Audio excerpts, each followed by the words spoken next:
আলহামদুলিল্লাহ একটা rice cooker আসছে, রাইস কুকার আমি ঠিক করবো। তো রাইস কুকারের সমস্যা, এই সুইচটার সমস্যা, প্লাগটা দেখছেন পুড়ে গেছে। তো আমার কাছে নতুন একটা আছে, আমি নতুনটা ফিটিং করবো, বাদ দিয়ে নতুনটা লাগিয়ে দেবো। তারপর আমি তলাটা খুলবো।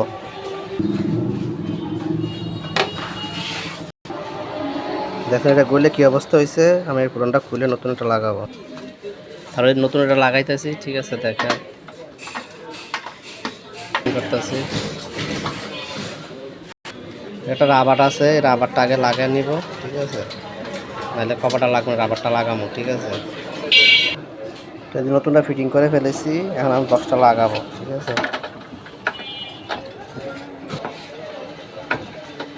ফিটিং করছি, বাস সুন্দর ফিটিং হয়ে গেছে। কারণবশত তারটা আনতে পারে নাই, যার কারণে আমি চালা দেখাই দিতে পারবো না, তারটা আনে নাই কাস্টমারে। তলাটা আবার ফিটিং করে দেবো এখন সম্পূর্ণভাবে। তলাটা লাগাইতেছি, স্ক্রু লাগাই দিতেছি। রাইস কুকার সম্পূর্ণ ওকে হয়ে গেছে। কারণবশত আমি চালিয়ে দেখাইতে পারবো না, কারণ তার ডানে নেই, কট টানা নেই। তবে আপনি সম্পূর্ণ ওকে আছে রাইস কুকারটি।